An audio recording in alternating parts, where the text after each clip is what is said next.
In ancient times, when treasure hunting devices had not yet been invented, two friends decided to travel to different mountains in the region to find hidden treasures in the soil. They searched for treasure during the day and spent the night in the caves, valleys, and crevices of the mountains. But their efforts to find the treasure did not reach anywhere. The futile search and distance from the city and family had gradually made both of them mentally and emotionally nervous, so that they no longer had the strength to bear each other. Search more to find the treasure, so they parted ways and agreed that if they found a treasure, they would divide it equally among themselves. One of these two friends falls ill after several days of searching and has to go to a ruin to spend the night there. The man closes his eyes due to exhaustion and illness and goes to sleep when he is suddenly woken up by the sound of a milky roar. When he opens his eyes, he finds himself in the midst of a multitude of wild animals. Desperately, he throws the leaves of the old trees on himself and waits for his unknown fate full of fear. This ruin was a place where the animals gathered every week and told about the treasures in the area and the extraordinary powers that existed among the creatures. The narrator of the stories was one of the foxes. The lion turned to the fox and said, "The night is long and the king is idle, Mr. Fox. Tell me a story." The fox turned to the lion and said, "I am afraid that the human being is here and will hear our story." The lion roared and said, "Where I am, it is impossible for a human being to exist. Tell your story with peace of mind."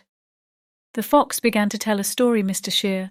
There is a mouse living outside this ruin who has 10 old gold coins, and during the day he takes out these coins and enjoys their shine under the sunlight, and in the evenings he takes those gold coins out. He takes it to his nest. The fox continues, "On the slope of this mountain above the ruins, there is a single tree, the stick of which will make a mad person wise." The fox continued that the brain of a shepherd dog who passes by the ruins every day and takes his flock to the mountains for grazing will also become sane if it is fed to Mad Adam. The fox continued, "Among the herds of wild horses that graze around the ruins, there is a white horse that is bigger and more beautiful than all the horses. This horse can speak human language, and there is a power in him that can do great things, and do beyond the mind. If one can get hold of him, he can do anything." After telling these stories, the lion ordered the fox to leave the sequence of stories for the next week. The lion turned to the wolf and said, "O wolf, go quickly and bring some lambs for us to eat." The wolf went and brought some lambs with the other wolves, and the animals started celebrating and having fun. The man who remembered the stories of the fox lived in fear and was praying to God that the morning would come as soon as possible and he could survive. It was near morning when the lion ordered the animals to return to their place of residence. The animals left, and it was morning. The man who had spent a night full of fear came out from under the old branches when he saw the bright light of the sun. The man was so strengthened by hearing the stories of the fox that he forgot his illness. He carefully came out of the ruins and saw that there were no traces of animals. He immediately went to a corner of the ruins and saw that the mouse was taking out the coins one by one and placing them under the sun. He waited until he got the 10th coin. He attacked the mouse with a stone and a stick and took 10 gold coins and put them in a bag. His eyes fell on the shepherd man. He went to him and said to the shepherd, "Will you sell me this dog?" The shepherd looked at the man's appearance and said, "Do you have enough money for this purchase?" The man reached into the bag and showed one of the gold coins to the shepherd.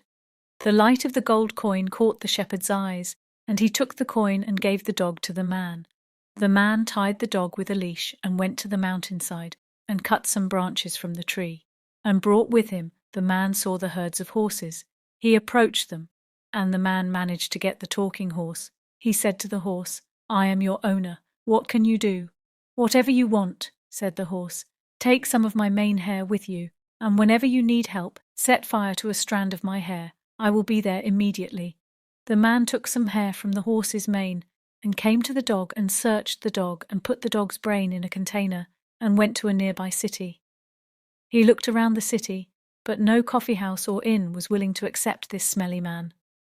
The man was disappointed and was sitting in a corner of the city when the voice of an old woman brought him to his senses. The old woman asked him for help to carry her belongings inside her house. The bald man accepted. He asked the old woman why there is so much noise in this city today.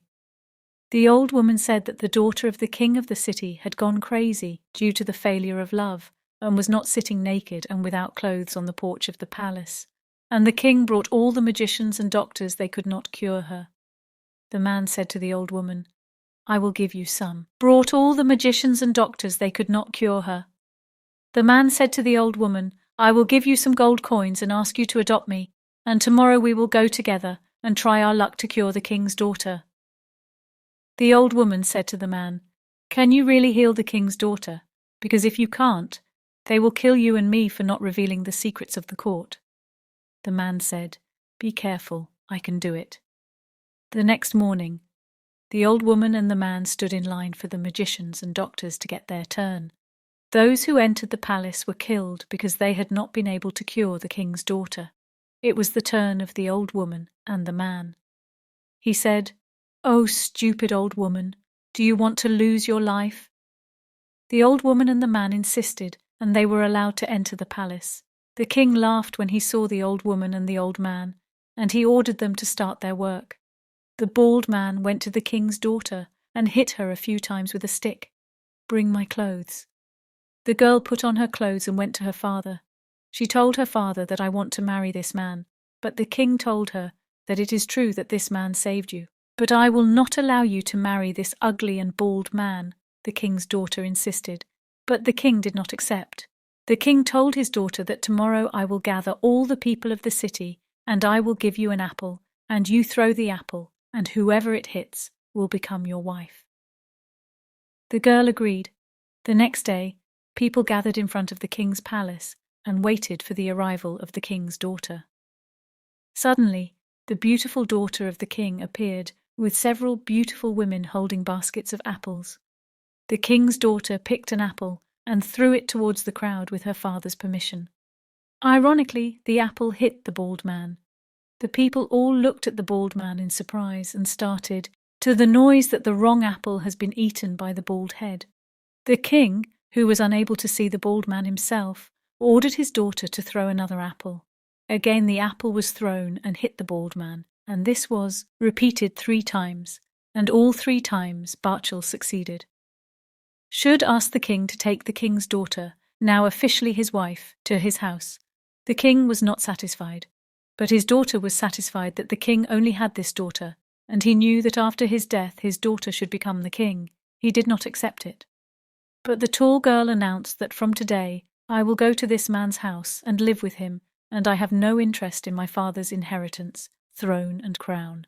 The king ordered to open the door of the palace and take his daughter out of the palace. The king was furious and bit his lips and shouted that "This is not my daughter. She is a crazy girl." But the girl with the bald man and the old woman separated from the crowd and went to the house of the old woman, who was the mother of the bald man.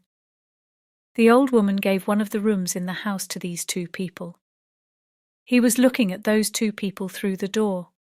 In disbelief, the old woman saw a young man with long hair and a beautiful face sitting in front of the king's daughter. The old woman was happy. The man turned to the king's daughter and said, "Tell me whatever you wish for, and I will fulfill your wish." The girl said, "I wish to have a palace that is more beautiful and bigger than my father's palace." The man said, "Okay." Immediately, he set fire to a hair of the horse, and the horse appeared with his army, all of whom were goblins and had poison. The man ordered them to start building the palace. Start and complete it by morning. In the morning, the king saw a beautiful palace built next to his palace, and his daughter was having breakfast with a young man, and the old woman also served them. The king was happy with the choice of his daughter and went to meet them. He arranged a meeting and entrusted the government to his son-in-law and daughter. His son-in-law, who had tasted the bitter taste of poverty, opened the way to the treasury of the palace for the people. And one day he recognized his friend from among the crowd who had gone for the treasure and ordered to bring him to him. His friend was afraid, but when he saw that the king, he is his old friend, he was happy. The king said to his friend, "According to the promise we made, half of my wealth belongs to you, and you can live a good life with it." His friend did not accept and told his friend, "Just tell me how you got this wealth." His friend told him the story of the ruin and the weekly animal meeting. The king's friend was proud and said to the king, "Will you give me the address of that ruin?" The king, who loved him very much, was not satisfied, but he insisted that the king gave him the address of the ruins. His friend went to that ruin and hid in a corner of the ruin. Night came, and it was time for the weekly round of the animals. But before the storytelling, the fox searched inside and outside the ruin because the treasures had been taken over by humans. They found a man in the corner of the ruins and informed the lion, and the lion killed that man. Tomorrow the king, who was worried about his friend, went to the ruins, but there was nothing there except the bones of his friend.